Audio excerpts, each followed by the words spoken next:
नमो विष्णुपादाय कृष्णप्रेष्ठाय भूतले श्रीमते भक्तिविकासस्वामी नामिने। नमो विष्णुपादाय कृष्णप्रेष्ठाय भूतले श्रीमते भक्तिवेदान्तस्वामी नामिने। नमस्ते सारस्वती देवी गौरवाणी प्रचारिणे निर्विशेष शून्यवादी पाश्चात्य देशधारिणे। जय श्री कृष्ण चैतन्य प्रभु नित्यानंद श्री अद्वैत गदाधर श्रीवासादि गौर भक्तवृंद। हरे कृष्णा कृष्ण कृष्ण हरे हरे, हरे राम राम राम हरे हरे, हरे कृष्णा।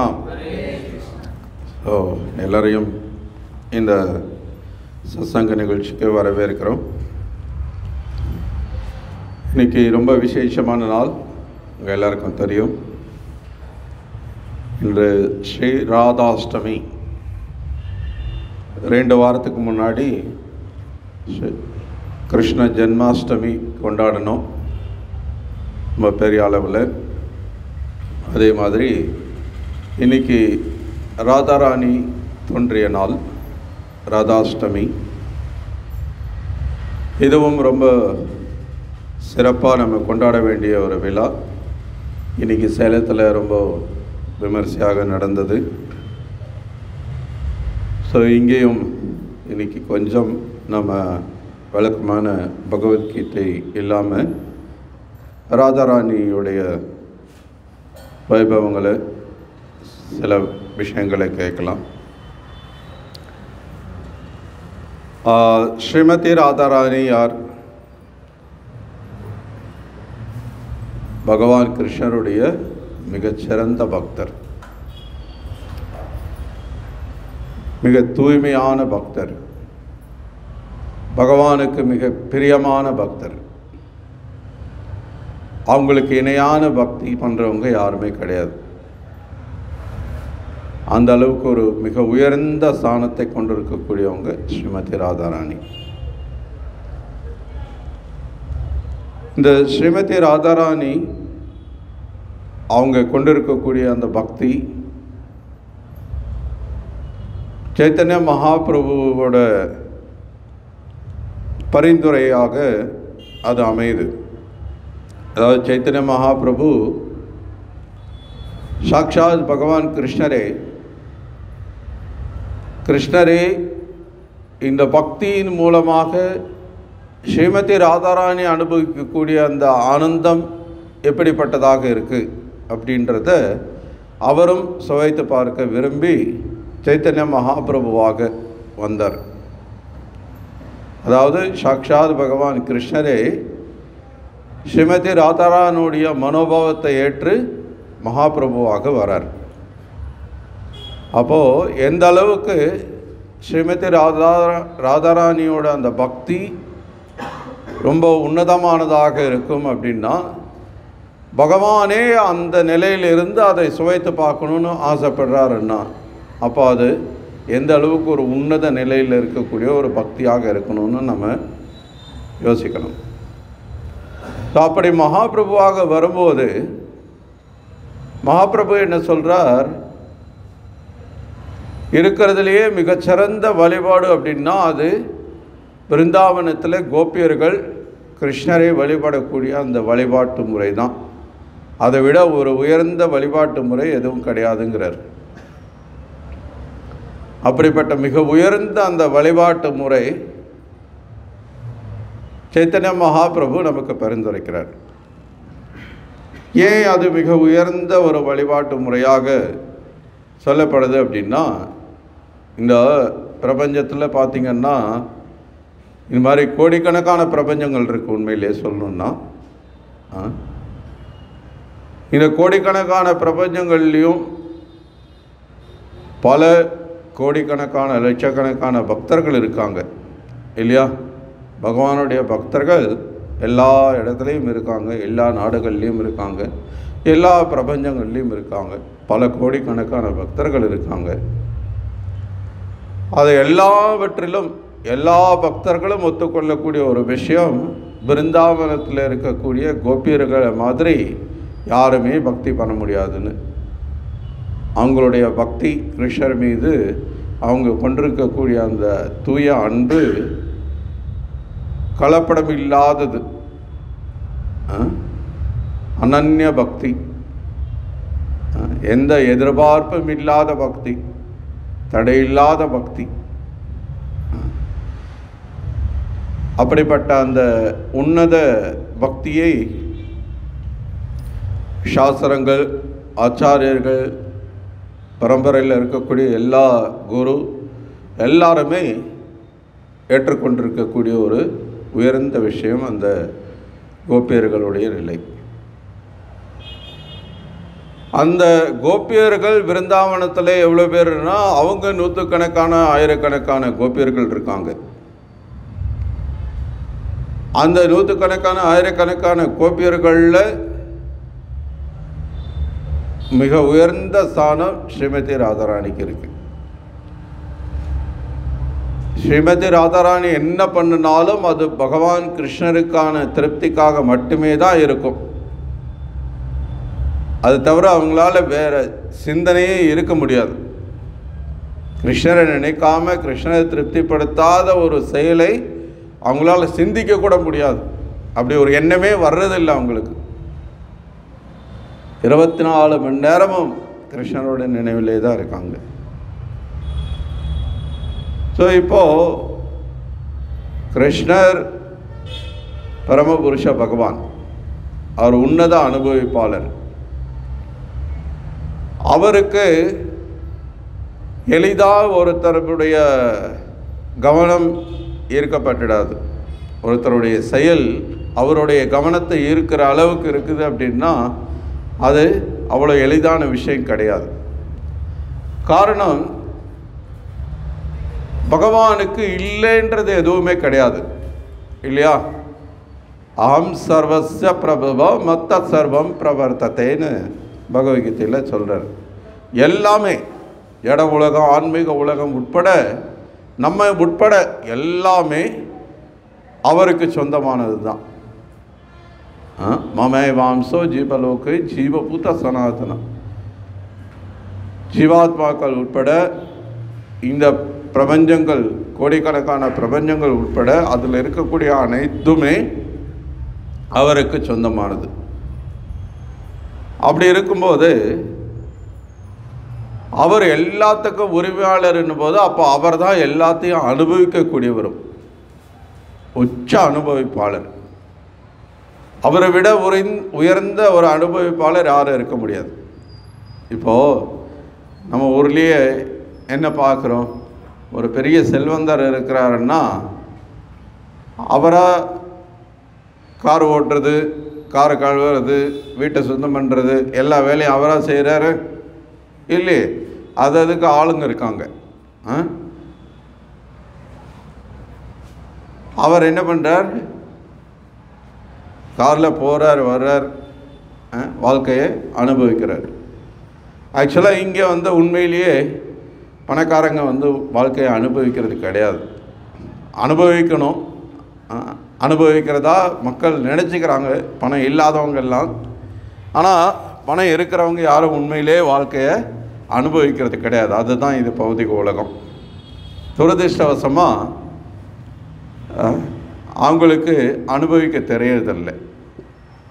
காரணம், அவங்களுக்கு இருக்கக்கூடிய அந்த பேராசை, கிரீடி, அளவில்லாத அந்த ஆசை காரணமாக பணம் இருக்கிறவனும் உழைச்சிக்கிட்டே தான் இருக்கான். உண்மையிலேயே பணம் இருக்குது அப்படின்னா வாழ்க்கையை அனுபவிக்கிறவன்னா அவன் எந்த வேலையும் செய்யக்கூடாது. யாரையாவது அப்படி பார்க்க முடியுதா உங்களால்? அமெரிக்க அதிபர் உட்பட, உலக பெரிய பணக்காரர்கள் உட்பட எல்லாரும் வேலை செஞ்சுட்டு தான் இருக்காங்க, எல்லாரும் உழைச்சிட்டு தான் இருக்காங்க. யாரும் போதுன்னு திருப்தி அடைஞ்சு சந்தோஷமாக அனுபவிக்கலாம் வாழ்க்கையை இதுக்கு மேலே அப்படின்னு யாருமே செய்கிறது கிடையாது. ஆனால் கிருஷ்ணர் அப்படி கிடையாது. உண்மையிலே அவருக்கு யாரோடும் போட்டி போட முடியாத அளவுக்கு யாரும் இல்லை, யாரோ ஒருத்தர் இல்லை. இந்த உலகத்தில் இருக்கக்கூடிய அத்தனை பேரோட செல்வத்தையும் ஒன்று சேர்த்தா கூட கிருஷ்ணரோட செல்வத்தோடு ஒப்பிட முடியாது. அவ்வளவு செல்வம் இருக்குது அவர்கிட்ட. அதனால் கிருஷ்ணர் என்ன பண்ணுறார்? வெறுமனே அனுபவிக்கிறார். எப்படி நமக்கு தெரியும்? கிருஷ்ணர் என்ன பண்ணுறார்? சாஸ்திரம் சொல்கிறபடி பார்த்தா 24 மணி நேரமே கிருஷ்ணர் புல்லாங்குழல் வாசிக்கிறார். அவ்வளோதான். புல்லாங்குழல் வாசிக்கிறவங்க ரொம்ப பதட்டத்தோட, டென்ஷனோட, அதை பண்ணுமே இதை பண்ணுமேன்ற ஒரு மன அழுத்தத்தில் இருக்கிற ஒருத்தரால் புல்லாங்குழல் வாசிக்க முடியுமா? முடியாது. புல்லாங்குழல் வாசிக்கணும்னா ரொம்ப பீஸ்ஃபுல்லான மைண்ட் இருக்கணும், எந்த ஒரு தொந்தரவும் இல்லாமல். உண்மையிலேயே அஃப்கோர்ஸ் இன்றைக்கி புல்லாங்குழல் வாசிக்கிறவங்க, தொழில் ரீதியாக வாசிக்கிறவங்க, அவங்க பயங்கர ப்ரெஷரோடு வாசிக்கிறாங்க. அது வேறு விஷயம். ஏன்னா வாசிக்கலைன்னா நமக்கு சம்பளம் வராது. சம்பளம் வரலன்னா வீட்டில் பல பிரச்சனைகள் இருக்குது. கடன் கட்டணும், அதை பண்ணணும், இதை பண்ணணுன்ற தொல்லைகளை வச்சுட்டு தான் அவங்க வாசிக்கிறாங்க. அது வேறு விஷயம். ஆனால் உண்மையிலேயே அனுபவிக்கிறதுக்காக புல்லாங்குழல் வாசிக்கிறவங்க ஒருத்தங்க பார்த்திங்க அப்படின்னா எந்த ஒரு வேலையும் இல்லாமல், ஒரு பதட்டம் இல்லாமல், எந்த ஒரு அழுத்தமும் இல்லாமல் ரொம்ப சுதந்திரமாக இருக்கக்கூடிய ஒருத்தரால் தான் புல்லாங்குழல் வாசிக்க முடியும். ஸோ கிருஷ்ணர் எப்போதும் புல்லாங்குழல் வாசித்தவன்னா ரொம்ப ஒரு புன்னகையோடு எல்லாரையும் இருக்க விதமாக அவர் இருந்துகிட்ருக்கிறார். இப்போது கிருஷ்ணர் அப்படி உன்னத அனுபவிப்பாளரா, உச்ச அனுபவிப்பாளரா, எந்த காரியமும் செய்யாமல் வெறுமனே புல்லாங்குழல் வாசித்து எல்லாருடைய கோபியர்களுடைய சந்தோஷத்தை கொடுத்துட்டு அவர் ரொம்ப எளிமையான பிருந்தாவன ஒரு கிராமத்து வாழ்க்கை வாழ்ந்து கொண்டிருக்கிறார் அப்படின்னா, அவர் ஈர்க்கும் வகையில் அல்லது அவருடைய கவனத்தை திருப்பும் வகையில் ஒருத்தர் பெரிய செல்வந்தராக இருந்தோ, ரொம்ப அறிவாளியாக இருந்தோ, அல்லது அழகானவங்களா, புகழ் பெற்றவர்களா, இப்படி ஏதாவது ஒரு விதத்தில் சிறந்து விளங்குனா கிருஷ்ணரை நம்ம ஈர்த்தரலாம் அப்படின்னா அதெல்லாம் முடியாது. ஏன்னா கிருஷ்ணருக்கு அது மாதிரி எல்லாமே 1000 மடங்கு அதிகமாக இருக்குது. நீங்கள் எதை எடுத்துக்கிட்டாலும் கிருஷ்ணரோட கவனத்தை திருப்புற அளவுக்கு யாருக்கிட்டையும் எதுவுமே இருக்க முடியாது. ஆனால் இந்த பிருந்தாவன கோபியர்கள்ட்ட அப்படி என்ன இருக்குது? ஏன் அவங்களுடைய செயல்கள் கிருஷ்ணருடைய கவனத்தை ஈர்த்துக்கிட்டே இருக்குது? எப்போதும் கோப்பர்கள் அப்படின்னு அந்த பிரஜவாசிகள் பின்னாடியே தான் அவர் சுற்றுறார். அவங்கள தான் சுற்றி வர்றார். அப்படி என்ன பண்ணுறாங்க? இந்த உலகத்தில் எவ்வளவோ வேதம் ஞானம் படித்த சதுர்வேதம் தெரிஞ்ச பெரிய பண்டிதர்கள்லாம் இருக்காங்க, பெரிய ரிஷி முனிவர்கள்லாம் இருக்காங்க, பெரிய பெரிய யோகிகளாக இருக்காங்க, பெரிய பெரிய பிராமணர்கள் இருக்காங்க, பெரிய பெரிய யாகம் பண்ணக்கூடியவங்க, பெரிய பெரிய வேதங்கள் படித்த பண்டிதர்களாக இருக்காங்க. இந்த மாதிரி எவ்வளவோ துறைகளில் மிக உயர்ந்த நிலையில் இருக்கக்கூடிய எத்தனையோ பேர் இருக்காங்க. இந்த மாதிரி இந்த கோப்பர்கள்ட்ட ஏதாவது விசேஷ திறமை, விசேஷ பண்புகள் இருக்கா அப்படின்னா அப்படி எதுவும் கிடையாது.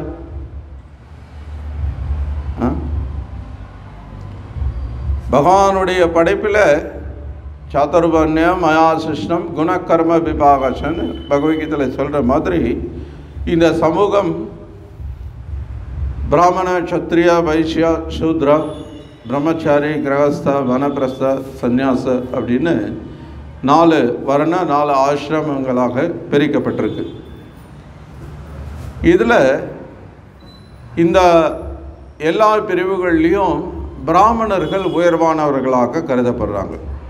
பிராமணர்கள் சமூகத்தோட மற்ற பிரிவுகளுக்கு வழிகாட்டிகளாக இருக்கக்கூடியவர்கள். அவங்க வேதம் படிக்கிறவங்க, வேதம் மற்றவங்களுக்கு சொல்லிக் கொடுக்குறவங்க.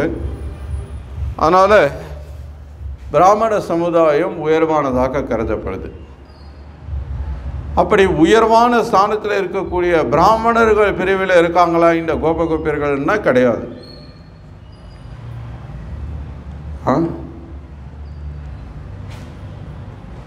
சரி, பிராமணர்களுக்கு அடுத்த ஸ்தானம் சத்திரியர். சத்திரியர்கள் நாட்டை நிர்வகிக்கக்கூடியவர்கள், மக்களுக்கு பாதுகாப்பு கொடுக்கக்கூடியவர்கள், வீரர்கள். அவங்களோட ஸ்தானத்தில் இவங்க இருக்காங்களான்னா அவங்க ஸ்தானத்துலேயும் கிடையாது. அடுத்தது வைஷ்யர்கள். இப்போ வைஷ்யர்கள்லேயே பார்த்தீங்க அப்படின்னா,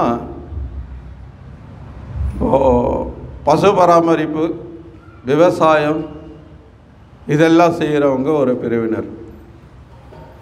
வாணிபம் பண்ணுறவங்க, வியாபாரம் பண்ணுறவங்க ஒரு பிரிவினர். அந்த வியாபாரம் பண்ணுறவங்க வைஷ்யர்கள்லே கொஞ்சம் உயர்நிலையில் இருக்கிறவங்களா கருதுகிறவங்க.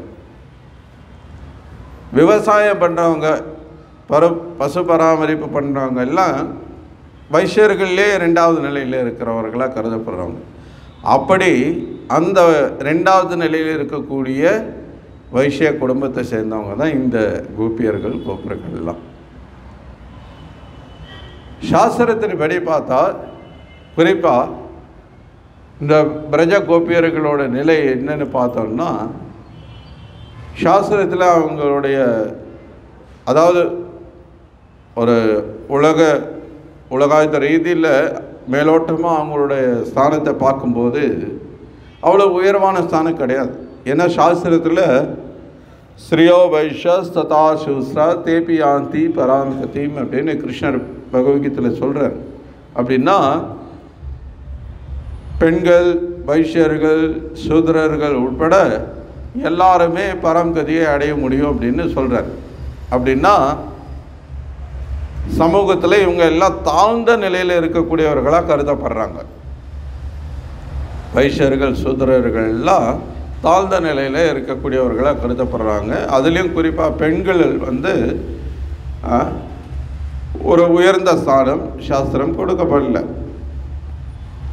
அப்படி இருக்கும்போது இப்போது எந்த விதத்தில் பார்த்தாலும் இந்த கோபியர்களை காட்டிலும், அந்த கோபியர்களை காட்டிலும் எவ்வளவோ உயர்வான நபர்கள் இந்த சமூகத்தில் இருக்கும்போது அவங்க எல்லாம் காட்டாத அந்த பக்தி இவங்க கிட்ட இருக்கு.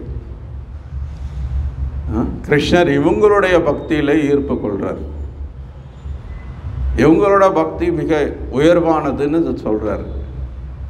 அந்த பக்தியில் கிடைக்கக்கூடிய ஆனந்தத்தை சுவைக்கிறதுக்காக கிருஷ்ணரே சைத்தன்ய மகாபிரபுவாக வர்றார். சைத்தன்ய மகாபிரபுவாக வந்து தன்னை எப்படி அடையாளப்படுத்திக்கிறார்? தன்னை ஒரு பிராமணனும் சொல்லிக்கல, தன்னை ஒரு சத்திரியனும் சொல்லிக்கல, நான் ஒரு வைஷ்யனோ, நான் ஒரு சூத்ரனோ, பிரம்மச்சாரியோ, கிரகஸ்தனோ, வானப்பிரஸ்தனோ, சன்னியாசியோ கிடையாது. என்னங்க யாருமே இல்லைன்னா அப்போ யாருங்க நீங்கள்? கோபி பர்தூர் பத கமலையோர் தாச தாச தாசானு தாச. கோபியர்கள் இருக்காங்க இல்லையா, அவங்களுக்கு சேவை செய்யக்கூடிய சேவகர்கள் இருக்காங்க இல்லையா, அந்த சேவகர்களுக்கு சேவை செய்யக்கூடிய சேவகர்கள் இருக்காங்க இல்லையா, அந்த சேவகர்களுக்கு சேவை பண்ணக்கூடியவங்க சேவகர்கள் இருக்காங்க இல்லையா, அந்த மாதிரி சேவகர்களுக்கு சேவகர்களாக இருக்கக்கூடியவங்களுக்கு நான் சேவகனாக இருக்க விரும்புகிறேன். அதுதான் என்னுடைய ஸ்தானம்னு சைத்தன்ய மகாபிரபு தன்னை அடையாளப்படுத்திக்கிறார். அப்படின்னா அப்போ அந்த கோபியர்களுடைய ஸ்தானம் எவ்வளோ உயர்வான ஸ்தானம். அப்படி என்ன இருக்குது அவங்ககிட்ட, அப்படி என்ன விசேஷமாக இருக்குது அப்படின்னா அதுதான் ஆயத்துக்கி அப்பிரதிஹதா அந்யாபிலாஷித சூன்யம். இதெல்லாம் தூய பக்திக்கான வரையறையாக சாஸ்திரத்தில் சொல்லப்படுறது. ஆயத்துக்கி அப்பிரதிஹதான்னு பாகவதம் வரையறுக்குது. அப்படின்னா என்ன? எதிர்பார்ப்பு இல்லாத, தடை இல்லாத பக்தி. கிருஷ்ணருக்கு அன்பு காட்டினா நமக்கு இது கிடைக்கும் அப்படின்னு எந்த ஒரு எதிர்பார்ப்பும் அவங்ககிட்ட கிடையாது.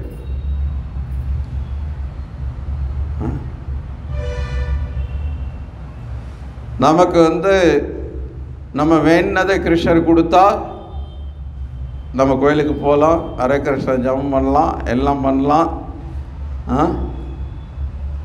ஆனால் நம்ம விரும்பாத ஒரு விஷயம் நம்ம குடும்பத்தில் நடந்துருது, நமக்கு நடந்துருது, வியாபாரம் நுழைஞ்சி போச்சு, பொருளாதார ரீதியாக கஷ்டம் வந்துருச்சு, கிருஷ்ணரை நமக்கு உதவி பண்ணலை, அவரை போய் நம்ம ஏன் கும்பிடணும்? போதும், இவ்வளோ நாள் ஹரே கிருஷ்ணா ஹரே கிருஷ்ணான்னு சொல்லி நம்ம பக்தி பண்ணது போதும். கோபியர்கள் மனசில் அப்படிலாம் கிடையவே கிடையாது. அதெல்லாம் அவங்களால நினச்சி கூட பார்க்க முடியாது. கோபியர்கள் எந்த அளவுக்கு பக்தி கொண்டிருக்காங்கன்னா, கிருஷ்ணரை மறக்கணுன்னா அவங்க ரொம்ப கஷ்டப்படணும். அப்போ கூட அது முடியாது. ஒரே வினாடி தான், ரொம்ப நேரம் கிடையாது. ஒரு வினாடி நீங்கள் கிருஷ்ணரை மறந்துடுங்க அப்படின்னா கூட அது கூட அவங்களுக்கு சாத்தியமே இல்லை. நம்ம அப்படியே ஆப்போசிட். நம்ம ஒரு வினாடி கிருஷ்ணரை நினைங்க அப்படின்னாலே அதுக்கு ரொம்ப கஷ்டப்பட வேண்டியிருக்கு. மற்றது எதை வேணால் நினைக்க சொல்லுங்கள், 24 மணி நேரமும் பிரச்சனையே இல்லை. அரசியல், சினிமா, இது மாதிரி எவ்வளோ ஊருக்கதை இருக்குது. கிருஷ்ணரை தவிர மற்ற எதை வேணால் நம்ம நினச்சிட்டே இருப்போம். ஆனால் கோபியர்கள் அப்படி கிடையாது. ஸோ அந்த ஸ்தானம் எப்படி அவங்களால அடைய முடியுது? அது சாதாரண ஒரு ஸ்தானம் கிடையாது. இப்போது கிருஷ்ணர் யார் அப்படின்னு தெரிஞ்சதுன்னா அந்த கோபியர்களுடைய ஸ்தானம் எவ்வளோ உயர்வானதுன்றது இன்னும் நமக்கு தெளிவாக புரியும். கிருஷ்ணர் யார்? பகவான். பகவான் அப்படின்னா முன்னாடி சொன்ன மாதிரி எல்லா ஐஸ்வர்யங்களையும் பூரணமாக நித்தியமாக கொண்டிருக்கக்கூடியவர். அது மட்டும் கிடையாதுங்க. பகவான் அப்படின்னா திரிகால கிரகி. அவர் முக்காலத்தையும் அறிந்தவர்.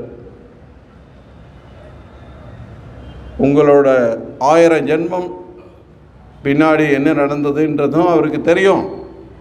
இனி அடுத்து ஒரு 100 ஜென்மத்துக்கு நீங்கள் யார் என்னவா இருக்க போகிறீங்கன்றதும் அவருக்கு தெரியும். இப்போ என்ன நினச்சிட்ருக்கீங்க, உங்கள் மனசில் என்ன ஓடுது, உங்கள் இதயத்தில் என்ன ஆசைகள் இருக்குது, எல்லாம் அப்படியே பார்த்த மாத்திரத்தில். இப்போ எல்லாம் இந்த ஏஐ டெக்னாலஜி வந்துருச்சு.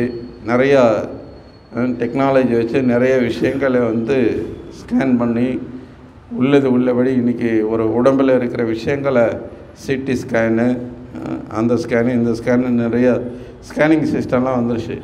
கிருஷ்ணர் அதெல்லாம் எதுவும் பார்க்க தேவையில்லை. ஜஸ்ட்டு உங்களை பார்த்த மாத்திரத்தில், உங்களை நினச்ச மாத்திரத்தில் எல்லாமே அவருக்கு தெரிஞ்சு போயிடும். அப்படின்னா கிருஷ்ணர் முன்னாடி யாரும் பகவான் நான் தான் உங்களோட சிறந்த பக்தன்னு சொல்லி அங்கே ஷோலாம் காட்ட முடியாது. கிருஷ்ணர் முன்னாடி யாரும் ஏமாற்ற முயற்சிக்க முடியாது. நானும் பக்தி பண்ணுறேன்ட்டு இங்கே மொபைல் ஃபோனில் என்ன ஷார்ட்ஸ் பார்க்குறது, ரீல்ஸ் பார்க்குறதுன்னு மணிக்கணக்கில் டைம் வேஸ்ட் பண்ணிவிட்டு சினிமா, அரசியல்னு பல அபத்தமான விஷயங்கள்லாம் மொபைல் ஃபோனில் பார்த்துட்டு இருந்துட்டு நானும் பக்தன்னு சொல்லி பகவான் முன்னாடி நின்னா நம்ம தான் அசிங்கப்பட்டு போகணும். இப்போ ஏன் முன்னாடி நின்னீங்கன்னா எனக்கு தெரியாமல் போகலாம், அல்லது நான் உங்கள் முன்னாடி நின்னா உங்களுக்கு தெரியாமல் போகலாம். நான் என்னென்னலாம் அபத்தம் பண்ணுறேன்னு தெரியாமல் போகிறதுக்கு நம்ம ஒருத்தர் ஏமாற்றிக்கலாம். ஆனால் பகவான் முன்னாடி அந்த மாதிரி யாராவது ஏமாற்ற முடியுமான்னா நோ வே, சான்ஸே கிடையாது. அவருக்கு எல்லாமே தெரியும். அப்படின்னா அதையும் மீறி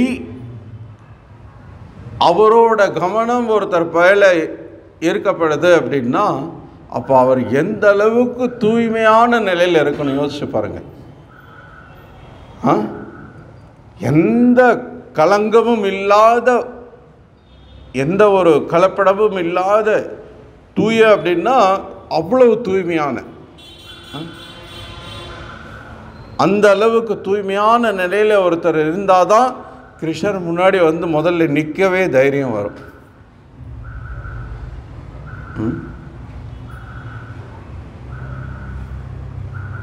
நீங்கள் உங்களுக்கு அனுபவம் இருக்கான்னு தெரியல, பல முறை பல பக்தர்கள் சொல்லி நானும் அனுபவப்பட்டிருக்கேன். நம்ம குரு முன்னாடி வந்து நிற்கும்போது சில சமயத்தில் நமக்கு பல கேள்விகள் இருக்கலாம், பல விஷயங்கள் அவர் கூட பேசணும், நம்ம பல திட்டங்கள்லாம் வச்சுருப்போம், அதை பண்ணணும் இதை பண்ணணும் அதை பேசணும் இதை பேசணும்னு வருவோம். பல எண்ணங்கள்லாம் நம்ம யோசித்து வச்சுருப்போம், பல விஷயங்கள் இருக்கும். குருக்கிட்ட வந்த உடனே நம்ம இதை பற்றி எல்லாம் பேசணும் அப்படின்னு சொல்லி. ஆனால் என்ன ஆகும்னா, அப்படி முன்னாடி வந்து நின்னோடனே நம்ம வந்து ஸ்லைட்டில் வந்து இதெல்லாம் பேசணும்னு எழுதி வச்சு சடனாக வந்து ஒருத்தர் அதை அப்படியே தண்ணி ஊற்றி அழிச்சிட்டா எப்படி இருக்கும்? எழுதுனது எதுவுமே உங்களுக்கு ஞாபகமே இல்லைன்னா எப்படி இருக்கும்? அப்படியே ஒரு மாதிரி ஸ்தம்பிச்சு போய் நிற்க வேண்டியிருக்கும். நிறைய பேருக்கு அந்த மாதிரி அனுபவம் இருக்கும் குரு முன்னாடி வந்துட்டா.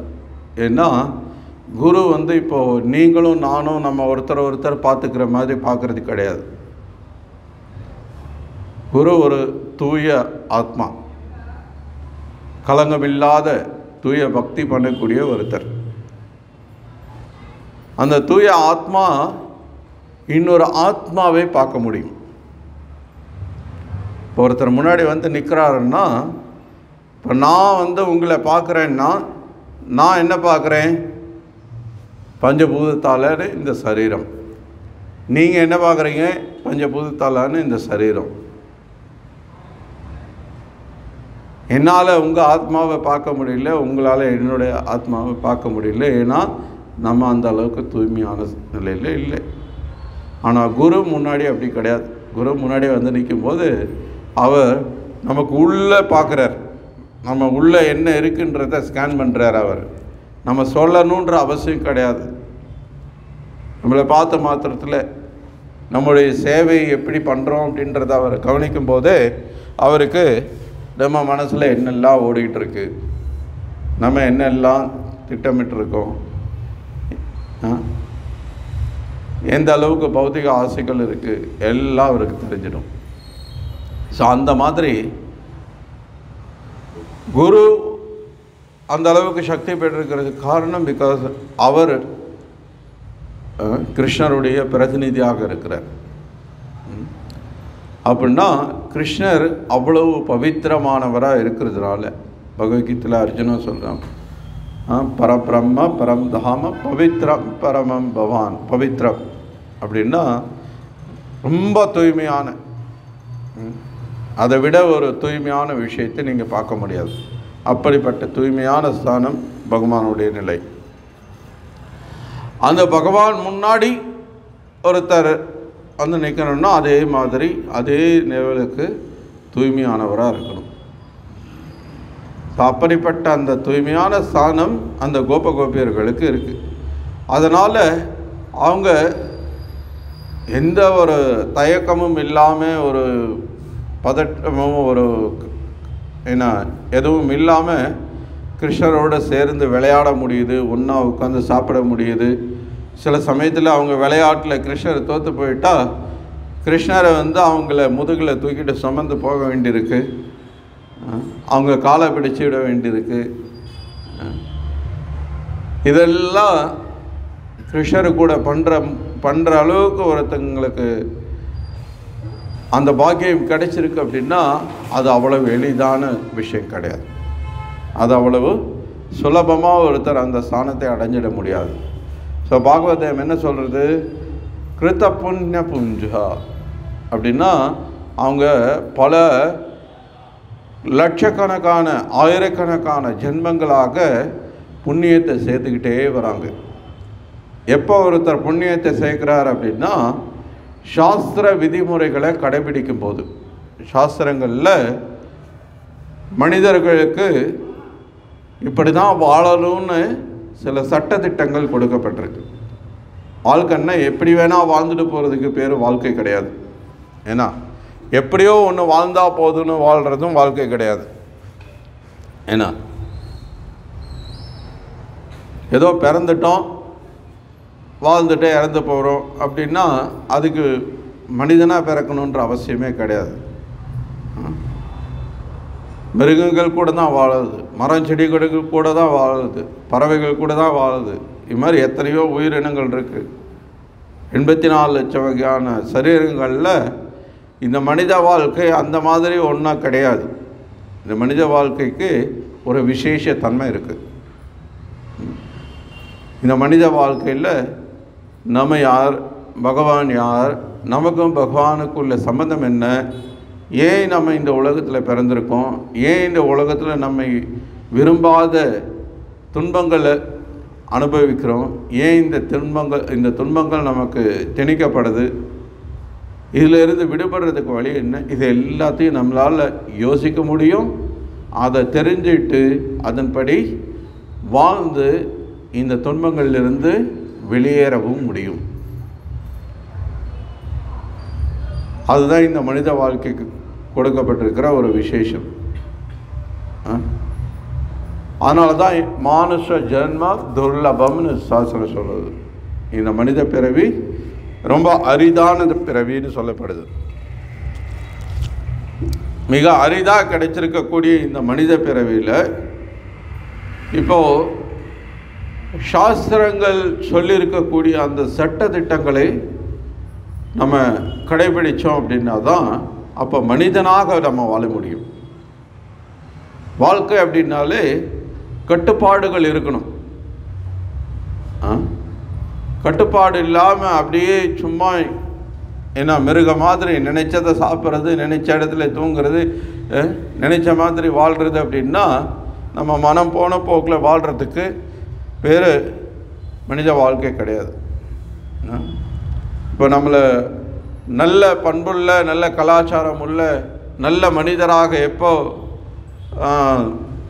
போற்றப்படுறோம், கட்டுப்பாடுகளோடு வாழும்போது. அவர் இதை செய்யணும், இதை செய்யக்கூடாதுன்னு நமக்கு வீட்டில் இருக்கிற நம்ம பெற்றோர்கள், ஆசிரியர்கள், இப்படி நமக்கு வழிகாட்டிகளாக இருக்கக்கூடியவர்கள், நம்முடைய குரு, இது மாதிரி எல்லாரும் நமக்கு கொடுக்கக்கூடிய அந்த வழிகாட்டுதலின்படி சில கட்டுப்பாடுகளோடு வாழும்போது தான் நம்ம வாழ்க்கையில் மேம்பட முடிகிறது. அந்த கட்டுப்பாடுகள் நம்மளை தூய்மைப்படுத்துறதுக்காக இருக்குது. இப்போது பாகவதத்தில் ரிஷபதேவர் தன்னுடைய புதல்வர்களுக்கு உபதேசம் பண்ணும்போது சொல்கிறார், தபோதிவ்யம் புத்திரகாயேன சத்வம் பிரம்மசௌக்கியம் தனந்தம் அப்படின்னு. இந்த மனித வாழ்க்கை வெறுமனே மலம் தின்னும் பன்றி போல ஏதோ பிறந்தோம், சாப்பிட்டோம், வாழ்ந்தோம், இறந்தோன்னு இல்லாமல் ஏதோ பாவகாரியங்கள் செஞ்சு கூட வாழ்ந்தா போதுன்னு வாழ்ந்துட்டு போகிறதுக்கு கொடுக்கப்பட்ட ஒரு வாழ்க்கை கிடையாது. இந்த மனித வாழ்க்கை தவம் புரிவதற்கானதுன்னு சொல்கிறார். தவம் அப்படின்னா கட்டுப்பாடுகள் இருக்கும். கட்டுப்பாடுகள்னால் இப்போ உதாரணத்துக்கு நம்ம இந்த கிருஷ்ண பக்தி பயிற்சியில் அதிகாலையில் எழுந்திருக்கணும். காலைல 8 மணி 9 மணி வரைக்கும் தூங்கிட்டு இருந்தோம்னா நம்ம பக்தி பயிற்சி பண்ணால் நமக்கு ஒன்றும் விளங்காது. அதிகாலையில் எழுந்திருக்கணும். பிரம்ம முகூர்த்த நேரம், ஆன்மீக பயிற்சி செய்கிறதுக்கான நேரம் அப்படின்னா சூரியன் உதயமாகிறதுக்கு ஒரு 1.5 மணி நேரம் முன்னாடி அந்த நேரம் பிரம்ம முகூர்த்த நேரம். ஸோ அப்போ அதிகாலையில் எழுந்திருக்கணும், ஹரே கிருஷ்ணா மந்திரம் ஜபம் பண்ணணும், பக்தர்களுடைய சங்கம் எடுத்துக்கணும், தினசரி முடிஞ்ச வரைக்கும் கோயிலுக்கு போக பார்க்கணும், ஹரே கிருஷ்ணா ஜபம் பண்ணுறதோடு பாகவதம் பகவத்கீதை புத்தகங்களையும் படிக்கணும், கிருஷ்ண பிரசாதம் மட்டுமே சாப்பிடணும், பக்திக்கு சாதகமில்லாத எந்த விஷயத்தையும் காதால் கேட்கவோ கண்ணால் பார்க்கவோ கூடாது, அதை தவிர்க்கணும். இப்படி கட்டுப்பாடுகள் இருக்குது. குறிப்பாக மாமிசம் சாப்பிடக்கூடாது, சூதாடக்கூடாது, போதை பழக்கக்கூடாது, தகாத பாலுறவுக்கூடாது, டீ காஃபி சாப்பிடக்கூடாது, சாக்லேட் சாப்பிடக்கூடாது, வெளியில் எந்த உணவும் சாப்பிடக்கூடாது, பக்தி இல்லாத பக்தர்கள் அல்லாத சமைச்ச எந்த உணவுமே சாப்பிட தகுந்தது கிடையாது. பூண்டு வெங்காயம் உட்பட வெத்தலை பாக்கு புகையிலை இந்த மாதிரி எந்த விஷயத்தையும் எதெல்லாம் கூடாத, எதெல்லாம் பக்திக்கு சாதகம் இல்லாததோ, எதெல்லாம் பக்திக்கு பாதகமானதோ அது எல்லாத்தையும் தவிர்க்கிறது. ஸோ இந்த கட்டுப்பாடுகள் எல்லாம் கடைபிடிக்கும் போது என்ன ஆகிறது, நம்ம தூய்மையான வாழ்க்கை வாழ ஆரம்பிக்கிறோம். பாவமற்ற வாழ்க்கை வாழ ஆரம்பிக்கும் போது அப்போது அந்த புண்ணியம் சேர்ந்துக்கிட்டே வருது. எந்த அளவுக்கு புண்ணியம் சேர்ந்துருக்கு அப்படின்னா, கோபியர்களுடைய புண்ணியம் பல கோடிக்கணக்கான ஜென்மங்களாக அவங்க சேர்த்து வச்ச புண்ணியம் இன்றைக்கி கிருஷ்ணருக்கு கூட அவ்வளவு நெருக்கமாக ஒன்றா சேர்ந்து விளையாடுறதுக்கு, ஒன்றா சேர்ந்து சாப்பிட்றதுக்கு, ஒன்றா சேர்ந்து மாடுகளை மேய்க்கிறதுக்கு, எல்லாத்துக்கும் அவ்வளவு நெருக்கமான உறவில் கிருஷ்ணரோடு இருக்கிறதுக்கு அவங்களுக்கு அந்த பாக்கியம் கிடைச்சிருக்கு. ஸோ இந்த பாக்கியம் நம்ம ஒவ்வொருத்தராலையும் அடைய முடியும். இந்த பாக்கியத்தை பெற முடியும். அப்படின்னா என்ன பண்ணணும்?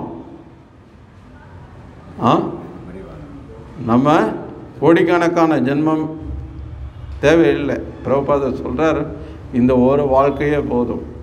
நீங்கள் கிருஷ்ணர்கிட்ட சரணடைய தயாராக இருக்கீங்கன்னா உடனடியாக நீங்கள் வைகுண்டத்துக்கு மாற்றம் பெறலாங்கிறார். உடனே கிருஷ்ணர்கிட்ட சரணடைஞ்சு அடுத்த க்ஷணமே நம்ம வைகுண்டத்துக்கு போயிடலாங்கிறார். ஸோ அது விசேஷ கருணை.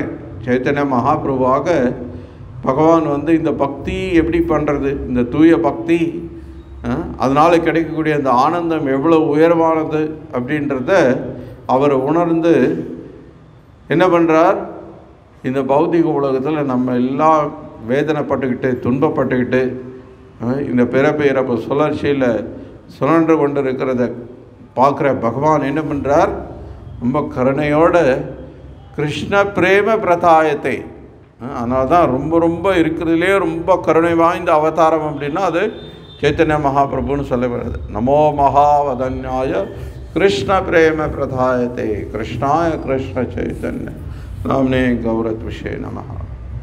ஸோ கிருஷ்ண பிரேமை அப்படி வாரி வழங்கிட்டு போயிருக்கிறார், இன்னமும் வழங்கிட்டே இருக்கிறார். அதை ஏற்றுக்கொள்கிறதுக்கு நம்ம தயாராக இருக்கணும். அது மட்டும்தான் நம்ம செய்யக்கூடிய முயற்சி. அந்த அளவுக்கு இந்த தூய பக்தி உயர்வானது, கிருஷ்ணருடைய ஸ்தானம் உயர்வானது. கிருஷ்ண பக்தர்களாக இருக்கிறத விட உயர்வான ஸ்தானம் வேறு எதுவும் கிடையாது. அஃப்கோர்ஸ் கிருஷ்ணரோட ஸ்தானத்துக்கு யாருமே போட்டி போட முடியாது, அது வேறு விஷயம்.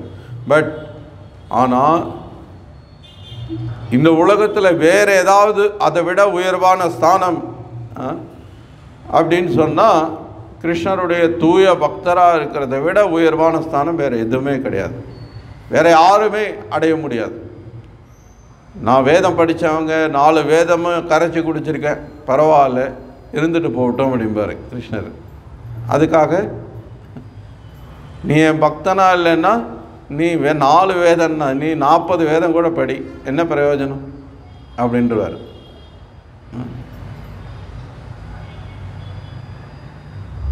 நீ எவ்வளோ பெரிய பிராமணனாக வேணால் இருந்துட்டு போ, நீ யாராக வேணால் இருந்துட்டு போ, நீ பக்தி பண்ணலைன்னா நீ இன்னொரு பந்தப்பட்ட ஜீவன், அவ்வளோதான். ஆனால் பக்தி பண்ணுறேன்னா நீ யாராக வேணால் இரு. இப்போ கோபியர்களுடைய ஸ்தானத்தை பற்றி முன்னாடியே கேட்டோம் இல்லையா? சமூகத்தில் உயர்ந்த ஸ்தானமான பிராமண ஸ்தானமும் கிடையாது, அடுத்த லெவலும் கிடையாது, சத்திரிய ஸ்தானமும் கிடையாது, வைஷ்ய ஸ்தானத்துலேயும் வந்து ஏன்னா அவ்வளோ உயர்வான ஸ்தானம் கிடையாது, அதுலேயும் பெண்கள் வேறு. அப்படின்னா யோசிச்சு பாருங்க. ஆனால் அவங்களுடைய பக்தி அவ்வளோ உயர்வானதாக இருக்குது. அப்படின்னா பக்தி இவன் இன்னார் தான் பண்ணணுன்ற கட்டுப்பாடு கிடையாது. அதுதான் ரொம்ப முக்கியம், நம்ம புரிஞ்சுக்க வேண்டியது. அதனால தான் சில பிரபுபாதர் இந்த கிருஷ்ண பக்தி இயக்கத்தை உலகெங்கும் கொண்டு போய் சேர்த்து பக்தர்களை உருவாக்கி அவங்களெல்லாம் இந்தியாவுக்கு அழைச்சிட்டு வந்து அவங்களுக்கெல்லாம் என்ன பிராமண தீட்சை கொடுத்து அவங்களெல்லாம் பூணூல் போட்டு அவங்க எல்லாம் காயத்ரி மந்திரம் எல்லாம் ஜபம் பண்ணுறத இந்தியாவில் பல பேர் பார்க்கும்போது பல பேர் ஆச்சரியப்பட்டாங்க, பல பேர் அதிர்ச்சி அடைஞ்சாங்க, பல பேர் கடுமையாக விமர்சித்தாங்க, பலவிதமான எதிர்வினைகள் இருந்தது. பல பேர் அதை கடுமையாக விமர்சித்தாங்க. எப்படிங்க வெள்ளைக்காரங்களெல்லாம் நீங்கள் பிராமணன் ஆக்க முடியும்? அவங்களுக்கெல்லாம் கலாச்சாரம் பண்பாடு அப்படின்னா என்னன்னே தெரியாது. அவங்க வாழ்க்கை, அவங்க பின்னணி அதெல்லாம் நீங்கள் பார்த்தா எப்படிங்க அவங்களுக்கு போய் நீங்கள் பூணூல் போடலாம் இப்படின்னு பிரபுபாதரை கடுமையாக எதிர்த்தவங்களும் இருக்காங்க நிறைய பேர். சில பேர் தான் வந்து பாராட்டினாங்க, சில பேர் தான். இன்னும் சொல்லணுன்னா இந்த பக்தி பாதையில் இருக்கக்கூடியவர்களே நிறைய பேர் எதிர்ப்பு தெரிவித்தாங்க. அதில் பல பேர் பொறாமையின் காரணமாக எதிர்ப்பு தெரிவித்தாங்க, அது வேறு விஷயம். பட் நிறைய பேரால் அதை சிந்திச்சு கூட பார்க்க முடியல. இந்தியாவுக்கு வெளியில் இருக்கிற ஒருத்தர் இந்த பாரத பூமிக்கு, இந்த புண்ணிய பூமிக்கு வெளியில் இருக்கிற ஒருத்தரால் பூணூல் போட்டு காயத்ரி மந்திரம் சொல்லி விக்கிரக வழிபாடெல்லாம் செய்ய முடியும் அப்படின்னு அவங்களாம் கனவுல கூட நினச்சி பார்க்கல. ஆனால் சாஸ்திரம் சொல்கிறது, யாராக இருந்தாலும் அவன் நாய் மாமிசத்தை சாப்பிடக்கூடிய சண்டாளனாக இருந்தாலும் சரி, ஹரே கிருஷ்ணா ஜபம் பண்ணி அவன் பக்தி பண்ணி கிருஷ்ணர்கிட்ட சரணடைகிறான்னா அவன் மிக உயர்ந்த ஸ்தானமான வைஷ்ணவன்ற ஸ்தானத்தை அடைகிறான்னு சாஸ்திரம் சொல்கிறது.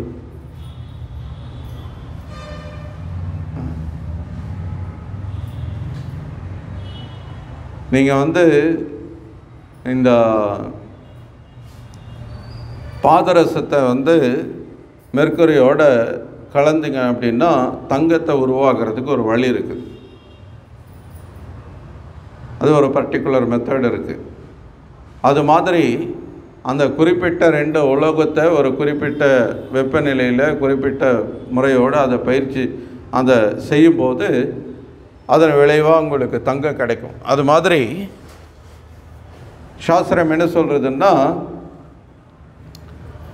முறையான சீட பரம்பரையில் உபதேசங்களை பெற்று அதை பயிற்சி செய்து அங்கீகரிக்கப்பட்ட ஒரு குருவிட்டிருந்து தீட்சை பெறும்போது அவருடைய பின்னணி என்ன வேணால் இருக்கலாம், அவர் எங்கிருந்து வேணால் வந்திருக்கலாம், அவருடைய கலாச்சாரம் அவருடைய பண்பாடு எல்லாம் எப்படிப்பட்டதாக வேணால் இருந்திருக்கலாம். முதல்ல சொன்னது போல் இருக்கிறதுலே மாமிசம் சாப்பிட்றவங்களே ரொம்ப தாழ்ந்த நிலையில் இருக்கிறவங்களாக கருதப்படுறாங்க. அதுலேயும் நாய் மாமிசம் சாப்பிட்றவங்கன்னா இது ரொம்ப மோசமான நிலையாக கருதப்படுது. அவங்க இந்த பிராமண சத்திரிய வைஷ்ய சூத்ரா அந்த பிரிவுகளுக்கு வெளியில் இருக்கக்கூடியவங்க, அந்த பிரிவுகளுக்கு உட்படாதவங்க, அவங்க கூட மிக உயர்ந்த ஸ்தானமான வைஷ்ணவன்ற ஸ்தானத்தை அடைய முடியும். எப்போ இந்த முறையான சீட பரம்பரையில் அங்கீகரிக்கப்பட்ட குருவோட கருணை பெற்று அவங்க தீட்சை பெற்று பயிற்சி செய்யும்போது அவங்க உயர்ந்த ஸ்தானத்தை அடைய முடியும் அப்படின்னு. ஸோ அப்படிப்பட்ட ஒரு உயர்ந்த விஷயம் இந்த பக்தி. ஸோ அந்த பக்தியில் மிக உயர்ந்த ஸ்தானத்தில் இருக்கிறது ஸ்ரீமதி ராதாராணி. அப்போது இங்கே யார் பக்தி பண்ணாலும் அந்த பக்தி, இப்போ நம்ம இங்கே பக்தி பண்ணுறோம் அப்படின்னா நம்ம குருவுக்கு அது அர்ப்பணிக்கப்படுது. இப்போ அந்த குரு என்ன பண்ணுறார்? அவருடைய குருவுக்கு அதை அர்ப்பணிக்கிறார். அவருடைய குரு என்ன பண்ணுறார்? அவருடைய குருவுக்கு அர்ப்பணிக்கிறார். இப்படியாக இந்த பக்தி கடைசியில் எங்கே போய் சேருது? ஸ்ரீமதி ராதாராணி கிட்ட. இப்போ ஸ்ரீமதி ராதாராணி என்ன பண்ணுறாங்க? இங்கே கரூரில் இப்படி ஒரு சிறந்த பக்தர் இருக்கிறார், அவர் பக்தி பண்ணுறார், அவருடைய சேவை உங்களுக்காக அர்ப்பணிக்கப்படுது அப்படின்னு அவ்வளோ உயர்ந்த ஸ்தானத்தில் இருக்கக்கூடிய ஸ்ரீமதி ராதாராணி கிருஷ்ணர்கிட்ட பரிந்துரை பண்ணி அந்த பக்தியை அவர்கிட்ட கொண்டு போகும்போது கிருஷ்ணர் அதை மறக்க முடியுமா? கண்டிப்பாக மறக்க முடியாது. ஸோ அப்போது ஸ்ரீமதி ராதாராணி இந்த மாதிரி யார் பக்தி பண்ணாலும் அவங்களுடைய பக்தியை கிருஷ்ணர்கிட்ட பரிந்துரைக்கிறதுக்கு அவங்க தயாராக இருக்காங்க. ஸோ அப்போது நம்ம அந்த ஸ்ரீமதி ராதாராணியுடைய கருணை வேண்டி அவங்ககிட்ட பிரார்த்தனை பண்ணணும். இப்போது நமக்கு நம்மளுடைய குருவோட கருணை வேணுமா, ஸ்ரீமதி ராதாராணியோட கருணை வேணுமா, அல்லது கிருஷ்ணரோட கருணை வேணுமா? ஜென்மாஷ்டமி அன்னைக்கு கிருஷ்ணர்கிட்ட வேண்ட சொன்னீங்க, இன்றைக்கி ராதாராணிகிட்ட வேண்ட சொல்கிறீங்க. இப்படி மாற்றி மாற்றி சொல்லிகிட்டே இருந்தால் யாரோட கருணையை வேண்டுறது? யாரோட கருணை சிறந்தது? அப்போ ராதாராணியோட கருணை வேண்டாமா?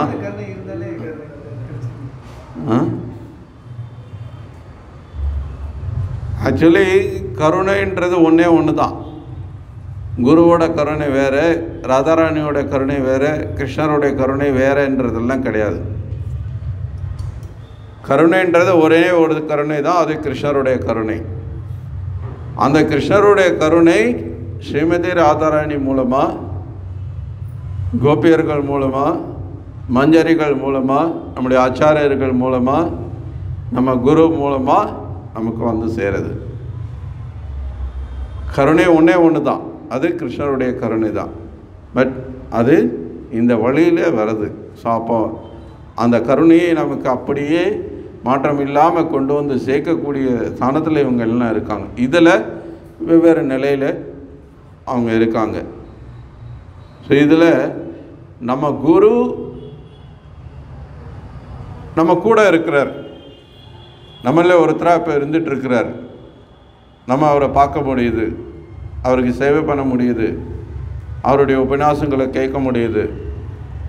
அதனால் குரு மூலமாக நம்ம அந்த கருணையை பெறுவது எளிதான விஷயம். அதுதான் நமக்கு பரிந்துரைக்கவும் செய்யப்படுது. இப்போ ஸ்ரீமதி ராதாராணியுடைய கருணை வேணும்னா எங்கே போய் நீங்கள் ஸ்ரீமதி ராதாராணியை பார்க்க முடியும்? பார்க்க முடியுமா? நீங்கள் யாராவது போய் பார்த்துட்டு வரீங்களா இன்றைக்கி? முடியாது. அப்போது நமக்கு ஸ்ரீமதி ராதாராணியுடைய கருணை அப்கோர்ஸ் குரு மூலமாக நம்ம பிரார்த்தனை செய்யலாம். குருவுக்கு சேவை செய்யும் போது குரு இது எனக்கு பண்ணின சேவை அப்படின்னு சொல்லி ஏற்றுக்கொள்கிறவர் கிடையாது. ரொம்ப பரவாயில்ல, சந்தோஷம், எனக்கு சேவை பண்ணியிருக்கீங்க அப்படின்னு குரு என்றைக்கு சொல்ல மாட்டார். சில பிரபுபாதருக்கு பக்தர்கள் பிரபுபாதை கடுமையாக உழைச்சி ராத்திரி பகலாக அந்த பாகவதம் எல்லாம் மொழிபெயர்த்து புத்தகங்கள் கிட்டத்தட்ட 81 புத்தகங்கள் சமஸ்கிருதத்திலிருந்து ஆங்கிலத்தில் மொழிபெயர்த்து பிரசுரம் பண்ணியிருக்கிறார். ஸோ அந்த புத்தகங்கள் எல்லாம் விநியோகம் பண்ண சொல்லி பிரபுபாதர் ரொம்ப வலியுறுத்தினார். சீடர்கள் பல ஆயிரக்கணக்கான புத்தகங்கள் தினசரி விநியோகம் பண்ணிகிட்டு இருந்தாங்க. பிரபுபாதர் சந்தோஷப்படுத்தக்கூடிய ஒரு மிக சிறந்த விஷயம் அப்படின்னா, இந்த புத்தகங்கள் விநியோகம் பண்ணி அந்த விநியோகத்தோட எண்ணிக்கையை சொல்லுவாங்க. பிரபுபாதர்கிட்ட பிரபுபாதர் இன்றைக்கி இந்த ஊரில் இவ்வளோ புத்தகம் விநியோகம் பண்ணியிருக்காங்க அப்படின்னு அந்த ரிப்போர்ட்டை கொடுக்கும்போது பிரபுபாதர் அதை கேட்டு ரொம்ப சந்தோஷப்படுவார். ஸோ அந்த மாதிரி பிரபுபாதர்கிட்ட வந்து இந்த புத்தக விநியோகத்தோட எண்ணிக்கையை வந்து சொல்லி ரிப்போர்ட் கொடுக்கும்போதெல்லாம் பிரபுபாதர் என்ன சொல்லுவாருன்னா, என்னுடைய குரு பக்தி சித்தாந்த சரஸ்வதி தாக்கூர் ரொம்ப மகிழ்ச்சி அடைவார். ஏன்னா எனக்கு நீங்கள் வந்து எனக்கு சேவை பண்ணியிருக்கீங்க, ரொம்ப சந்தோஷம் அப்படின்னு அவர் அதை ஏற்றுக்கொள்ளாமல் அவர் என்ன பண்ணுறார், அதை என்னுடைய குரு பக்தி சித்தாந்த சரஸ்வதி தாக்கூர் ரொம்ப மகிழ்ச்சி அடைவார் உங்கள் சேவையினால் அப்படின்னு சொல்லி, அப்போ அந்த சேவையை வந்து என்ன பண்ணுறார், தன்னுடைய குருவுக்கு அர்ப்பணிக்கிறார். ஸோ பக்தி சித்தாந்த சரஸ்வதி அவரை தனக்காக வச்சுக்க போகிறது கிடையாது. அவர் என்ன பண்ணார், அவருடைய குருவான கௌர கிஷோர்தாஸ் பாபாஜிக்கு அர்ப்பணிப்பார். அவருடைய குரு. அப்படியே அந்த ஸ்ரீமதி ராதாராணிகிட்ட வந்து கிருஷ்ணர்கிட்ட போய் சேருது அந்த சேவை. ஸோ அப்போது இந்த கருணை அப்படின்றது ஒன்றே ஒன்று தான், அது கிருஷ்ணனுடைய கருணை. ஆனால் அது ஸ்ரீமதி ராதாராணி மூலமாக பரிந்துரைக்கப்பட்டு கிடைக்கும்போது அது எளிதாக கிடைக்கிறது. ஸோ அதனால் ஸ்ரீமதி ராதாராணி நம்மளுடைய பக்தியை பரிந்துரைக்கணும் அப்படின்னா அப்போ அது அந்த அளவுக்கு தூய்மையானதாக இருக்கணும். ஏன்னா நம்ம பௌதிக ஆசைகளோட பௌதிக எதிர்பார்ப்போடு நம்ம பக்தி பண்ணிகிட்டு இருந்தோம்னா அது அவங்களை திருப்திப்படுத்தாது. அதே சமயத்தில் நமக்கு உண்மையான குரு யாருன்றதும் தெரிஞ்சிருக்கணும். சும்மா யாரோ ஒருத்தர் பேருக்கு குருவாக ஏற்றுக்கிட்டு இவர் நல்ல பெரிய தாடி வச்சிருக்கிறாரு, இவர் தான் சிறந்த குரு, தாடி வச்சிருக்கிறதா சாஸ்திரம் சொல்கிறது குருவுக்கான அறிகுறி, குருவுக்கான வரையறை பெரிய தாடி இருக்கணும், பெரிய தலப்பா காட்டியிருக்கணும், நிறைய உடம்பு பூரா தங்க நகைகளை போட்டுக்கிட்டு. இல்லை, குருன்னா அவர் எத்தனை கோடிக்கணக்கான ரூபாய் மதிப்புள்ள சொத்துக்கள் இருந்தாலும் உடைமைகள் இருந்தாலும் அது அத்தனையும் கிருஷ்ண சேவைக்காக பயன்படுத்துவார். தன்னுடைய புலன் என்பதுக்காக பயன்படுத்த மாட்டார், தன்னை அலங்கரிச்சிக்க மாட்டார் விதவிதமான நகைகள் எல்லாம் போட்டு. குரு என்ன பண்ணுவார், கிருஷ்ணரை அலங்காரம் பண்ணி பார்ப்பார், கிருஷ்ணருக்கு சேவை பண்ணுவார். தன்னுடைய வாழ்க்கை எவ்வளவு எளிமையாக இருக்க முடியுமோ அவ்வளவு எளிமையாக வச்சுக்குவார். அவர் தான் உண்மையான குரு. எவ்வளவு கிடைச்சாலும் பிரபுபாதருடைய வாழ்க்கையில் நீங்கள் பார்த்தீங்கன்னா இவ்வளோ பெரிய இயக்கம் 12 வருஷத்தில் எந்த பெரிய தொழிலதிபரும் கூட சாதிக்க முடியாத அளவுக்கு ஒரு பௌத்திக ரீதியாக கணக்கு போட்டு பார்த்திங்கன்னா கூட ஒரு 70 வயசான ஒருத்தர் அவருடைய 82வது வயசு வரைக்கும் 12 வருஷத்தில் ஒரு நாட்டை விட்டு இன்னொரு நாட்டுக்கு போய் ஒரு இயக்கத்தை தொடங்கி அதனால் பல ஆயிரக்கணக்கான சீடர்களை உருவாக்கி ஒவ்வொரு நாடுகள்லேயும் கிட்டத்தட்ட இன்றைக்கி 160 நாடுகளில் இந்த கிருஷ்ண பக்தி இயக்கம் இருக்குது. இவ்வளவு பெரிய அளவுக்கு இதை வளர்க்க முடிஞ்சிருக்கு அப்படின்னா அப்போ எவ்வளவு சொத்துக்கள் இருக்குது யோசிச்சு பாருங்கள்.